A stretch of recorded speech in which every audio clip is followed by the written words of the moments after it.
Welcome to ICU Primary Prepcast. Hi, my name is Swapnil, and I'm joined today by my co-host, Dr. Michael Clifford from Melbourne. Welcome, Michael. Swapnil. So, Michael, obviously we are quite busy with our primary exams recently, and that's why there has been a delay with our podcast episode. So, before we dive into today's episode, quickly your thoughts on the exam. How did candidates go, and what are the kind of main takeaways from this exam?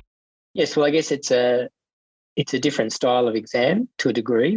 The colleges had to modify the exam to match the requirements of COVID and the limitations of that. So obviously the candidates were expected to be examined over Zoom, which on the whole worked very well. I think Ros Purcell and the committee and the college did an extraordinary job making it work as well as it did. There were very few technical glitches, and on the whole, I don't think that impaired any of the candidates. And certainly whenever there was a problem where the candidate may in any way have been affected, extra time was given to facilitate any marks that may have been missed. So I don't think there was any problem with the fairness of the examination despite the differences.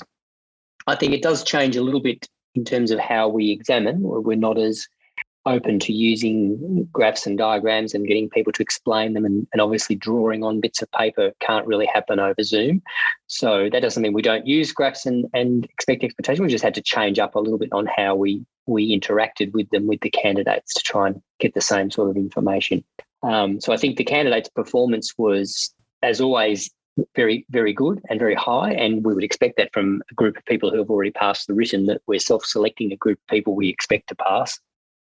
I think the colleges recognise that one of the opportunities in the Viva is not only to just confirm that result, but to delve a little bit deeper into some of the areas of the syllabus. So I think for the first time we were asked to write specifically slightly more searching Vivas in some of the repeated areas of the syllabus. And that's not to make it more difficult for the candidates, because I think that all of the candidates would have passed the Viva fairly early, but it just provided an opportunity for us to push candidates to see whether we could get, 15, 16, 17, 18, 19, 20 out of 20 for some of those candidates, by providing them an opportunity to go into some of the more, not arcane, but some of the more peripheral parts of the syllabus.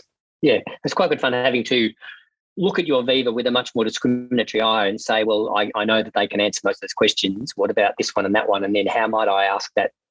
How might I let a candidate come to that point, and can they give me that information earlier if they're really flying, or how might I extract that? So, I mean, we're evolving with the exam under the expectations and auspices of the college, and I think that that's the role of the committee in the primary exams, to keep making us do a better job. And we've had to evolve with COVID, and we're continuing to evolve with expectations. So I think the pass rate was no different to previous years. It was very high, but I think the feeling amongst examiners is that the standard is improving and getting better and better. And I think that's with more information being returned to the candidates and a greater understanding of expectations, with more primary examiners in more centres providing education and tutorials and information, things like this podcast and other podcasts and other sort of online learning.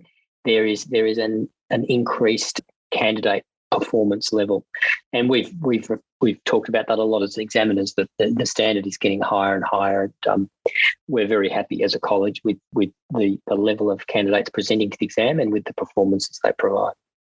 That's correct. So as a examiner, a group and committee and a chair, I think everybody in the college administration staff, I think they have done extremely well to adapt to this COVID pandemic challenges. And also congratulations to all the candidates who managed to get to this vital part of their career. So well done, everyone. I guess, as you said, the theme is still consistent, that a lot of candidates still fail in the written, but once you get through the written, the majority of the candidates kind of breeze through the Viva component, because they have that kind of basic understanding of physiology and pharmacology. Let's get into today's episode. So today we are going to do another Viva. And the idea here is not to dwell too much into the content of the Viva, but also most importantly to understand the examiner's thinking process of how they create Vivas and how they kind of make candidate flow through that Viva. And I'm going to be a candidate. Mike is going to be examiner. These was designed by Mike, and they're the old Vivas. So the idea is for me to attempt those questions in best possible way. And then we will tease into Mike's thinking process about how he created these Vivas. So over to you, Mike. Okay, sure. So this Viva is one that we've combined sort of two halves, and this is very similar to one that was given in the exam. The opening question on the front door is, this Viva will explain your understanding of cerebral blood flow. And the question was, what is normal cerebral blood flow? So you would have 2 minutes to have a think about normal cerebral blood flow, and then we would bring you into the room. All right, so we'll kick off. So what is normal cerebral blood flow? So normal cerebral blood flow is approximately 750 mils per minute, which is roughly equivalent to 15% of the cardiac output. Okay. Do you have an idea of how many mils per 100 grams of brain tissue that is? It's roughly around 50 mils per 100 gram. Okay, yeah, good. How is this regulated? So cerebral metabolic activity, and there is a kind of balance of this autoregulatory responses and the neural reflexes. So metabolic regulation and then neural regulation. And the cerebral autoregulation, the idea is that it tries to maintain the cerebral blood flow constant over the blood pressure range between 50 to 150 millimeters of mercury. And then there is myogenic responses, which creates vasoconstriction and vasodilation in according to changes in the blood pressure. And usually the mediator which is involved in that responses is nitric oxide. Okay. So what does nitric oxide do in that setting? So it kind of maintains the basal tone of the cerebral vasculature. Okay. So why is the blood pressure range, do you think? So the blood pressure range is to prevent these extremes of changes at different blood pressures, and it allows that passive changes within that range. Right. Okay. So what happens at the top and the bottom of the range? So if you are at the top portion of the autoregulatory curve, there is a cerebral vasoconstriction. And if you are at the bottom portion of the curve, there's a cerebral vasodilatation. Okay. All right. What happens with age? So in infants and neonates, the curve is shifted towards the left, while in elderly, the curve is shifted towards the right. Okay. Is there anything else about the neonatal curve? I think the range is narrower. Yeah, good. All right. So are there any other major influences? Yeah, so other major influences include cerebral perfusion pressure, which is basically MAP minus ICP minus CVP, PCO2 and PO2, and then temperature with hypothermia, and then cerebral metabolic rate. Okay. So how does that underlying metabolic rate alter cerebral blood flow? So obviously with a higher CMR, you will have higher CMRO2 or the consumption, and that will change the higher blood flow. Yep. How does it do that? How does your increased metabolic activity actually affect a change in blood flow? So that could be either because of the change in CO2, or it could be because of the increased demand leading to increase in the cerebral blood flow. Apart from CO2, do you know of any other mediators that are released? Because of the gray matter consumes more oxygen, leads to increase in ATP consumption, and that will be related to other mediators such as adenosine, lactate, and nitric oxide, which act as a local vasodilators. Okay. Might change tack a little bit now. I was wondering if you could tell me, what are NMDA receptors and where are they found? So the NMDA receptors are mainly the excitatory receptors, and they're located in the both like brain and spinal cord, and they are ligand gated and voltage dependent. Yeah. What do they bind? So NMDA receptors mainly bind with the glutamate. Okay. All right. What are they for? So in terms of their structure, they're made up of 4 subunits, NR1 and NR2 and NR3. The subunits, they form the transmembrane pore, and they are also they have extracellular ligand binding domain where the glutamate attaches, and then there's the intracellular domain which link to intracellular signaling. Yeah. Okay. So how do they work? What happens? So normally at rest, the channel is closed by so-called magnesium plug. When it binds with the ligand on the extracellular domain, AMPA receptor, there is a kind of change in the membrane polarization, which leads to magnesium plug to move out and then exposes the ligand binding site. And then it binds with the glutamate as well as 2 glycine molecules mainly binds on the extracellular site. And then that causes the protein to undergo confrontational change. Then channel opens, and then there's an inflow of calcium into the cell, and that leads to further changes. Okay. How do you classify the antipsychotic drugs? So antipsychotic agents can be classified as phenothiazines. Example is chlorpromazine, CPZ, or knowns like mainly the haloperidol or droperidol. And other ones are like quetiapine, clozapine. The examples are risperidone and olanzapine. Okay, and what are they used for? So mainly used to control the delirium or psychosis. However, they can have some anxiolytic properties. Sometimes droperidol can be used as antiemetic, and also in refractory hiccups, they can be used. Okay, what's their mechanism of action? So mainly they act via dopamine receptors in basal ganglia, and then they also sometimes they block serotonin receptors. And okay, all right. Do you know of any side effects that they have? so the side effects, they're anti-arrhythmogenic potential. So mainly they can prolong QT, then they can lead to malignant hyperthermia. Other side effects are extrapyramidal side effects such as tardive dyskinesia or akathisia. They can lead to a certain specific agents like clozapine can lead to granulocytosis. And sometimes they do tend to reduce seizure threshold. Yep. Okay. Any others? So sometimes they can have increase like prolactin secretion, so hyperprolactinemia. Okay. What if you're using IV haloperidol? Are there any other things you need to look out for? So you will be probably worried about interaction with other agents which can prolong QT, and also sometimes that can lead to, I guess, locked-in syndrome. Okay. What's locked-in syndrome? So basically, where patient is kind of conscious and unable to move any limbs, and that can happen with the haloperidol with the high doses, I guess. Okay. Are there any other medications that you know of that we use to treat delirium? So dexmedetomidine is very commonly used in intensive care unit, which is alpha-2 agonist. Okay. Well, we might just stop you there. That's fine. Thank you. Righto. Okay, thanks, Mike. So let's dive into your design of this Viva. So first, talk us through the first half when you designed the Viva on cerebral blood flow. Now, this is a very common topic, and I think it keeps coming back again because most of the candidates fail to answer it properly. So walk us through how you kind of structured this Viva and what are the kind of key thought process? Yeah, okay. So I think blood flow to any organ system is money for jam for the exam. We all know that there is a cardiac output, and that cardiac output is distributed to major organ systems, and each of those organ systems will take a percentage of that flow. So there's both a nice way of telling an examiner that you know that it's important by referring it back to the amount of cardiac output that it is, okay? And the next thing we'll usually ask you is, well, tell me about how that blood flow is regulated. And most blood flow around the body has a degree of auto-regulation, but there's often something specific about the system that is of interest, and that's why we're asking it. So the classic would be the hepatic blood flow, which has a dual supply. There's renal blood flow, which has this bizarre system where you've got this very high intracapillary pressure to drive fluid flow.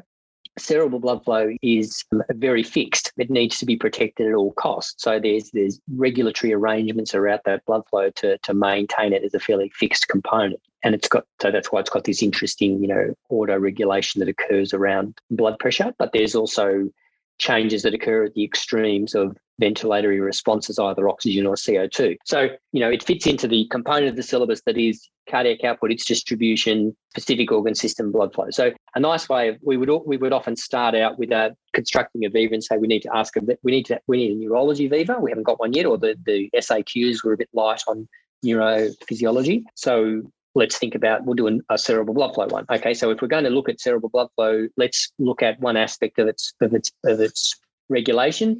Do we want to look at the oxygen, the CO2, or the blood pressure? All right, we're going to do blood pressure. Okay, so how are we going to explore that? Where are we going to go? And that will make up the first half of the Viva. We usually start with a fairly easy introductory question because the candidates are nervous, and we've said this a few times already. So we just start out with a nice, gentle, well, what is it? Okay.